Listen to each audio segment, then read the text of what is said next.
Well, I deal with communicating everything that we're doing. Everything that Simpy does, I communicate and market, although marketing is a dirty word in the world of engineers. So I communicate what Simpy's doing and what we're up to as many people as I can. So that's my role.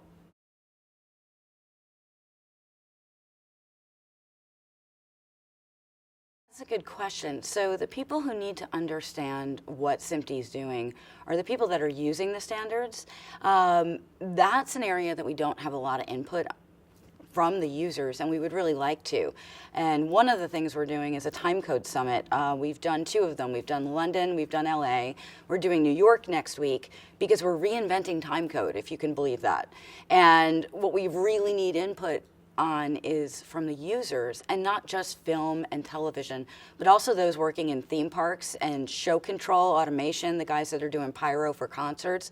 We want to know how they're using timecode because, you know, if we're going to reinvent it, we want it to stand the test of time, just like the original one has done, which has been around since the 70s.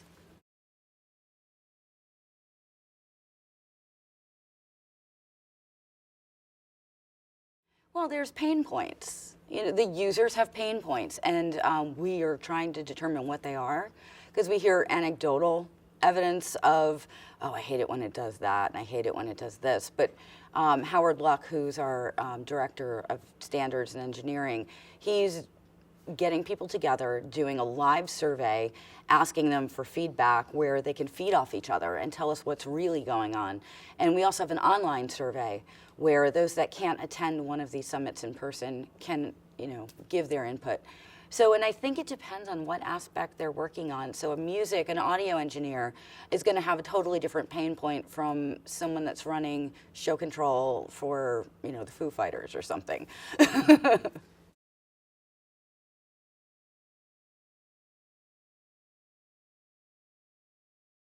Well, there's been a single Serval timecode since the 1970s. Of course, there's also MIDI, and MIDI and SMPTE do work together. It was never intended to be used, I don't think, across all the different industries that it now is used, but it's a workhorse standard. And because of that, it's universally used. And that's one of the things about standards, is the more universal they are, the better, because then you don't wind up with an interoperability problem.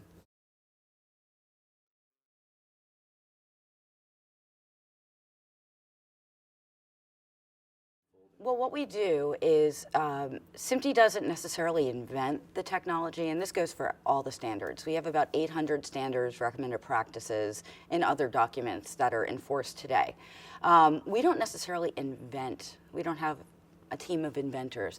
So SMPTE is a volunteer organization, and people come to us to participate in standards. Sometimes they bring a proprietary format to the table. GoPro did that, for example, with a compression algorithm, and then we standardized it. Dolby has done that with some things. Technicolor's done it with others.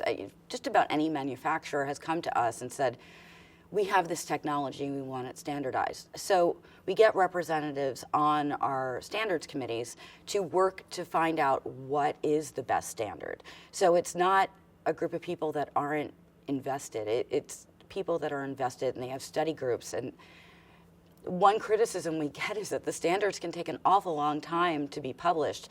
And the reason for that is because we have to do due diligence and make sure that the standard that's coming to the table can be adopted universally. It is a challenge, of course, to get everybody on board, and there's always going to be proprietary formats, but that is something that we do work, and that's one of my roles, is to communicate these standards are in force and hope the industry embraces them.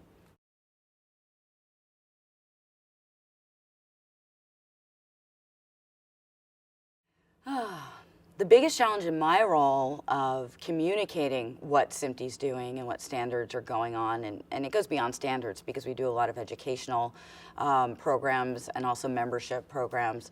But the biggest challenge I have is to actually get new people. So we have almost 8,000 members globally. We have, I think we're up to almost 30 sections throughout the world. So getting people that aren't already involved with SMPTE to know what we're doing, why they should become involved. That's really my biggest challenge. And like I was saying before, in the world of time code, we're trying to reach out to those people that are doing show control and theme parks. Those are not people that are typically in our mix, but they're using it and we want to know what they're up to with it. So that's probably my biggest challenge, and the users. So people that are working in post-production that might not think SMPTE is for them because they're not inventing a standard as far as they're concerned, but their input's important, and we really want to get more from them.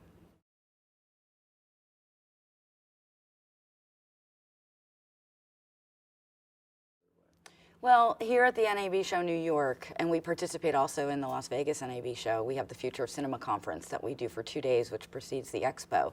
We're working on that for 2017 now. But here in New York, we're just here because we are local. SMPTE headquarters is located in White Plains, New York, so this is our backyard. And we're here just to network, to meet new people, introduce them to SMPTE.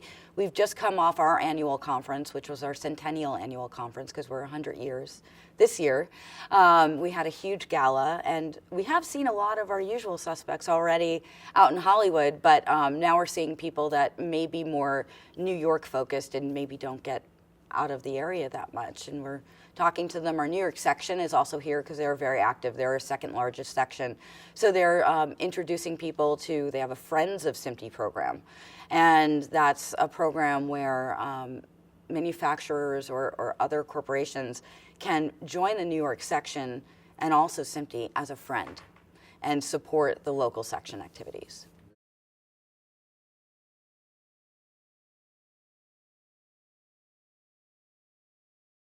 So SMPTE started out obviously in film because in 1916 we didn't have television and there was no T at that time. So film is really our history, our roots. We still, of course, do film, and now we have to call it movies because film, unfortunately, for better or worse, may not be used as much as it used to be. So we added, in 1950, we added the T and became SMPTE for television. We continue to do standards for both film and television. Some of them do coincide with each other, like time code, which also coincides with audio. Now, of course, we've remained relevant by working towards IP standards and streaming media. And that's an area where some standards that we had, such as IMF, which is interoperable master format, that was actually created by, for the film movie industry. And it's a package so that all the different versions of a film, and in some case there are thousands of them, you know, you have one for in-flight, you have one for broadcast, now you might have one for streaming and for different countries. It's a package that actually carries them all, and Netflix is using it to distribute their content to different locations globally. So some things that maybe we standardized that weren't intended to be used for something are being used for different things. And it really does all come together because what SMPTE really cares about is the quality of the motion image and everything that relates to the moving image. So the audio, the metadata, anything attached to it. Because at the end of the day, it's about improving the quality of whatever it is, whatever content you're watching. Tell me, are you going to...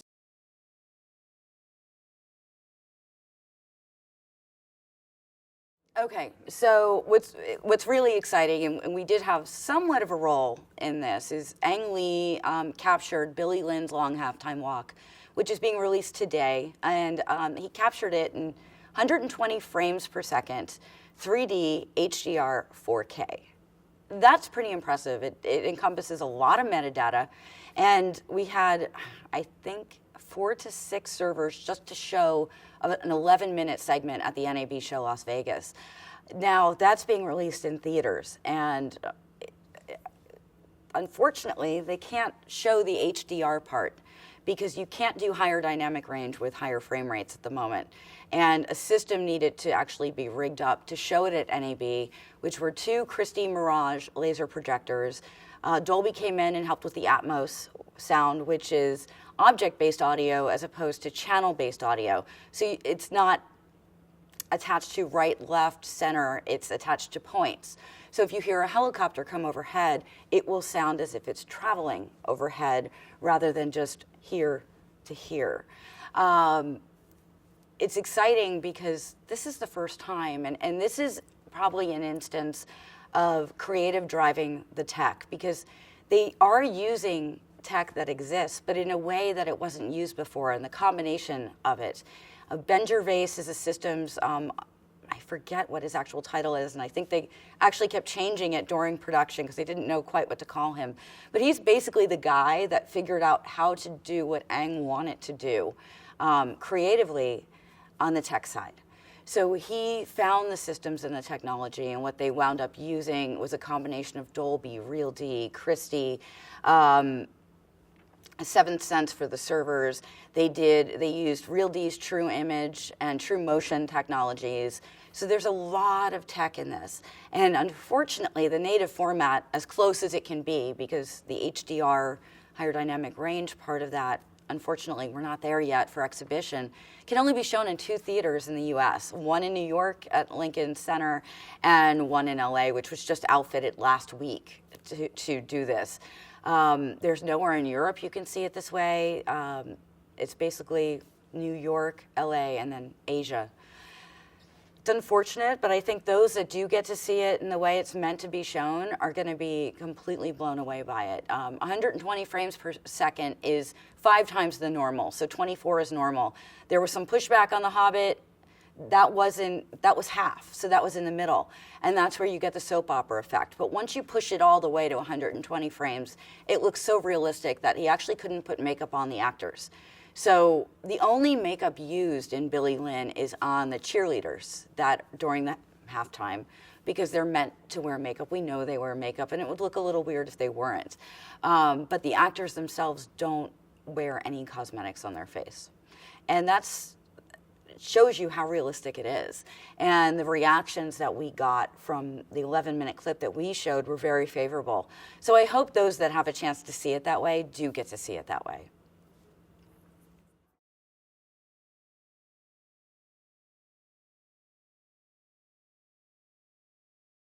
So the soap opera effect, or the video look that people complained about with The Hobbit, I don't know if there's a technical explanation, but I do know that Doug Trumbull did a lot of research on higher frame rates. He's the godfather of high frame rates. And what he determined is once you get to 120 frames per second, it might have something to do with the flicker. Again, I'm not an engineer, but he determined that it's more natural at that. And actually, Amiee went up to his studio. He has a studio in the Berkshires of Massachusetts. It was a farm. He built this elaborate projection system so that he could show 120 frames per second. And that's what inspired Amiee to do it with Billy Lynn. So he determined 120 was the key.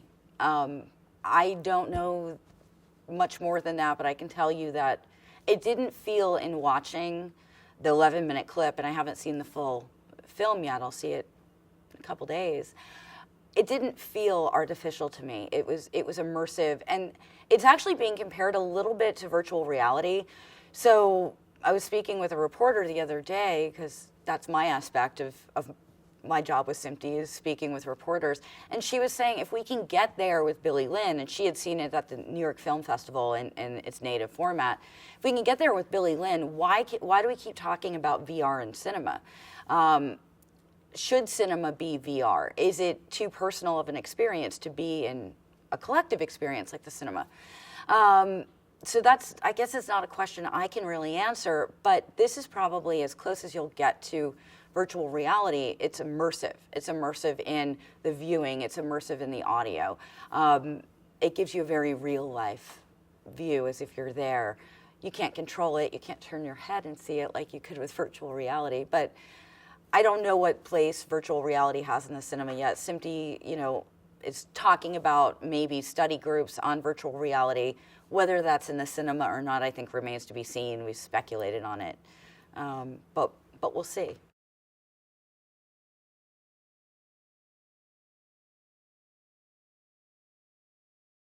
VR and AR are very nascent technologies. They are utilizing some of the standards, in the various formats that they're putting the content together. It's not something SMPTE really has its hand on yet. I know that our standards department's discussing possibilities for study groups, but that's the discussion of possible study groups is as far as we've gone.